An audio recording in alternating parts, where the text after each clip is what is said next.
Palabras de fe. Reflexión diaria del Evangelio.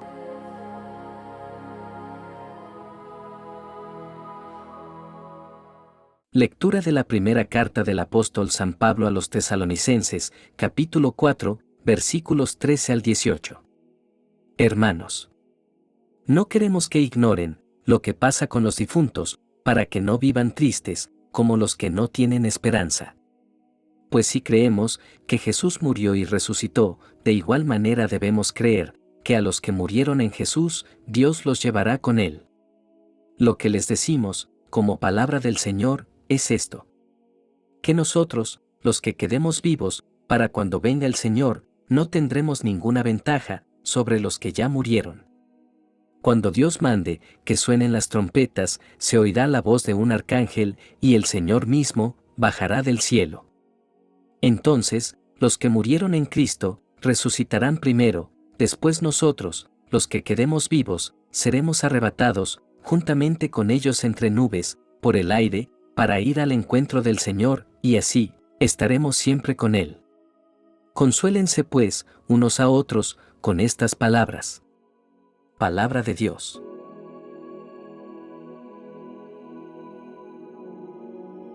Lectura del Santo Evangelio según San Lucas, capítulo 4, versículos 16 al 30.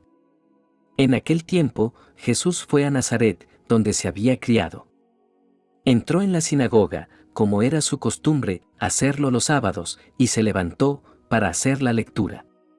Se le dio el volumen del profeta Isaías, lo desenrolló, y encontró el pasaje en que estaba escrito: El Espíritu del Señor está sobre mí, porque me ha ungido, para llevar a los pobres la buena nueva, para anunciar la liberación a los cautivos y la curación a los ciegos, para dar libertad a los oprimidos, y proclamar el año de gracia del Señor.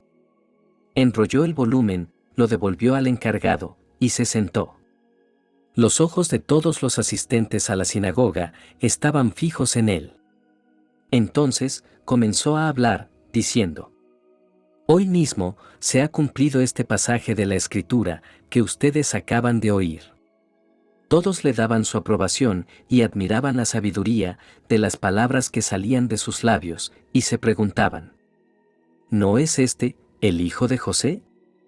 Jesús les dijo: Seguramente me dirán aquel refrán: Médico, cúrate a ti mismo, y haz aquí, en tu propia tierra, todos esos prodigios que hemos oído que has hecho en Cafarnaúm. Y añadió: Yo les aseguro que nadie es profeta en su tierra. Había ciertamente en Israel muchas viudas en los tiempos de Elías, cuando faltó la lluvia, durante 3 años y medio, y hubo un hambre terrible en todo el país. Sin embargo, a ninguna de ellas fue enviado Elías, sino a una viuda que vivía en Sarepta, ciudad de Sidón. Había muchos leprosos en Israel en tiempos del profeta Eliseo, sin embargo, ninguno de ellos fue curado, sino Naamán, que era de Siria. Al oír esto, todos los que estaban en la sinagoga se llenaron de ira, y levantándose, lo sacaron de la ciudad y lo llevaron hasta una barranca del monte, sobre el que estaba construida la ciudad, para despeñarlo. Pero él, pasando por en medio de ellos, se alejó de allí. Palabra del Señor.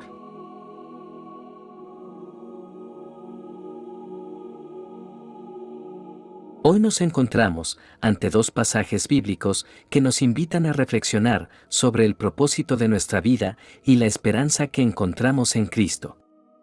Ambos pasajes nos invitan a profundizar en nuestra fe y a vivir con una esperanza firme en medio de las pruebas y los desafíos de la vida.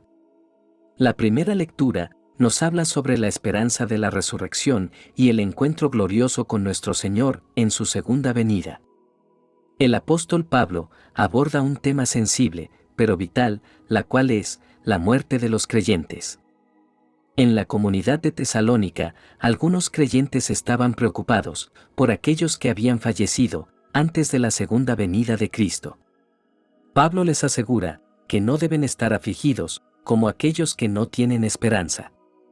Aquí, la diferencia entre los creyentes y los no creyentes se vuelve evidente. La muerte no es el final para aquellos que están en Cristo. En lugar de la desesperación, los creyentes tienen una esperanza viva y real en la resurrección y en el encuentro con el Señor. Pablo también establece la base teológica de nuestra esperanza en la resurrección.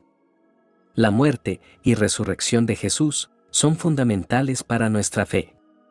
Así como Jesús resucitó de entre los muertos, también lo harán aquellos que murieron creyendo en Él. En su segunda venida, Jesús traerá consigo a aquellos que durmieron en Él. Esto nos da la certeza de que nuestros seres queridos, que murieron en la fe, estarán con nosotros en la eternidad. Pablo continúa describiendo el momento emocionante cuando se encuentre con el Señor en su segunda venida.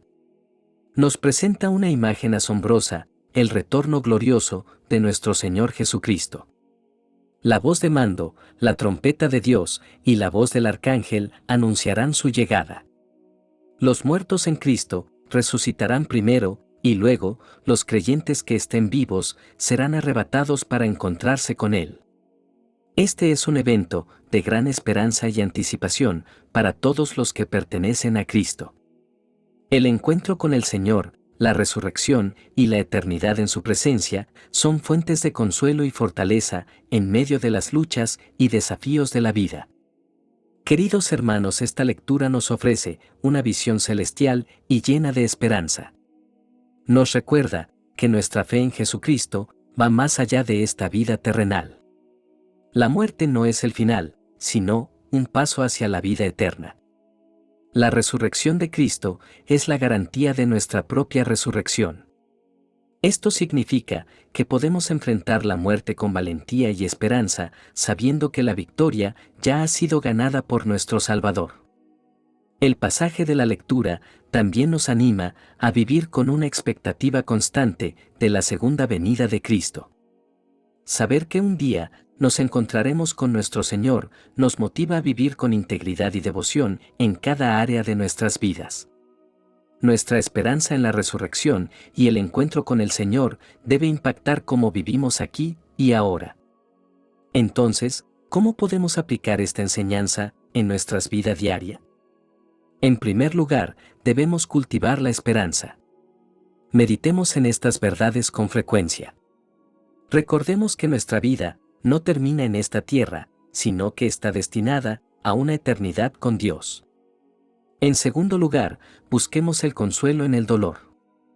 Cuando enfrentemos la pérdida de algún ser querido, recordemos que no estamos sin esperanza. La resurrección nos da consuelo en medio del duelo. En tercer lugar, debemos vivir con propósito. Mantengamos una perspectiva eterna al tomar decisiones. Vivamos en santidad, buscando honrar a Dios en todo lo que hacemos. En cuarto lugar, compartamos la esperanza. Alentemos a otros hermanos con estas verdades de la palabra de Dios. Como comunidad de creyentes, podemos ser fuentes de esperanza unos para otros.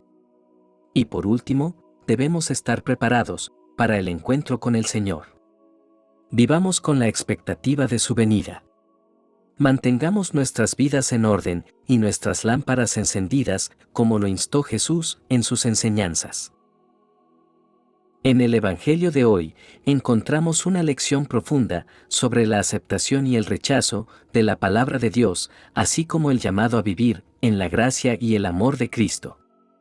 El pasaje del Evangelio comienza con Jesús regresando a su ciudad natal de Nazaret. El día de reposo, como era su costumbre, entró en la sinagoga y se levantó para leer las Escrituras.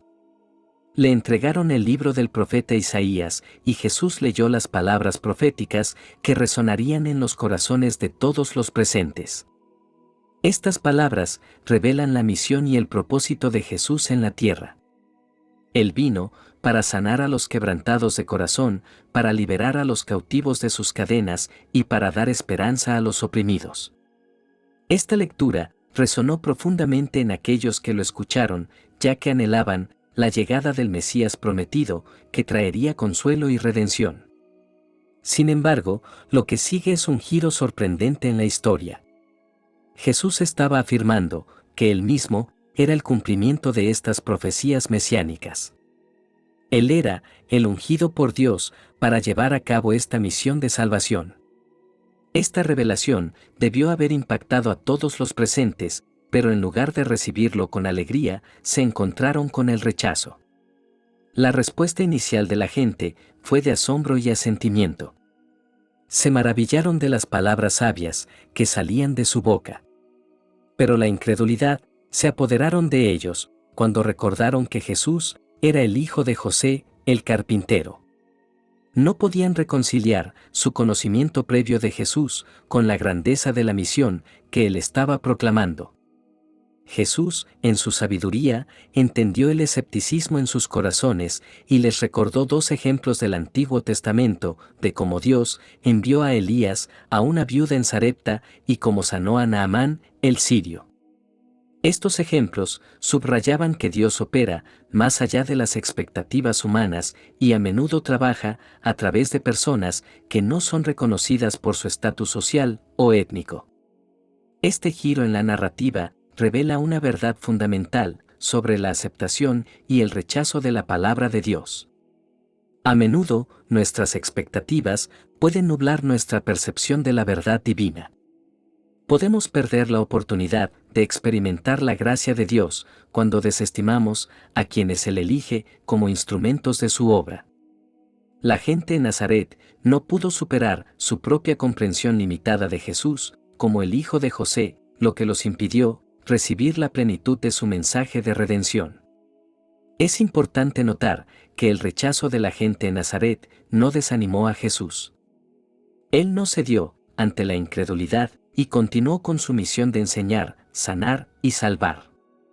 Su compromiso con la voluntad del Padre era inquebrantable y esto debería servir como un ejemplo para nosotros. A pesar de la resistencia y el rechazo que podamos encontrar en nuestro camino, debemos permanecer fieles a la verdad y al amor de Dios. Este pasaje también nos invita a examinar nuestras propias actitudes y prejuicios hacia aquellos que proclaman el mensaje de Dios. A menudo, Dios elige a personas y situaciones que desafían nuestra comprensión y nos llaman a trascender nuestras limitaciones humanas. ¿Estamos dispuestos a ver la obra de Dios en lugares y personas inesperados? ¿O nos quedamos atrapados en nuestro propio punto de vista limitado? En conclusión, estas dos lecturas nos invitan a vivir con esperanza y a recibir la gracia de Dios con humildad. Nos recuerdan que la vida y la muerte tienen un significado más profundo en la luz de la fe en Cristo. Así como los tesalonicenses encontraron consuelo en la esperanza de la resurrección, también nosotros podemos encontrar consuelo y dirección en medio de los desafíos de la vida. Ahora, unamos nuestros corazones en esta oración final. Padre Celestial, te agradecemos por tu amor y por tu gracia que nos sostienen en cada etapa de nuestra vida. Te pedimos que nos des la gracia de vivir con esperanza en la resurrección y de aceptar tu voluntad con humildad y fe. Ayúdanos a consolar a aquellos que están de luto y a ser portadores de tu luz en medio de la oscuridad del mundo. Señor Jesús, te pedimos que nos ayudes a no rechazar tu mensaje, sino a acogerlo con corazones abiertos. Danos la sabiduría para reconocer tu voz y la fuerza para seguirte en cada paso de nuestro camino.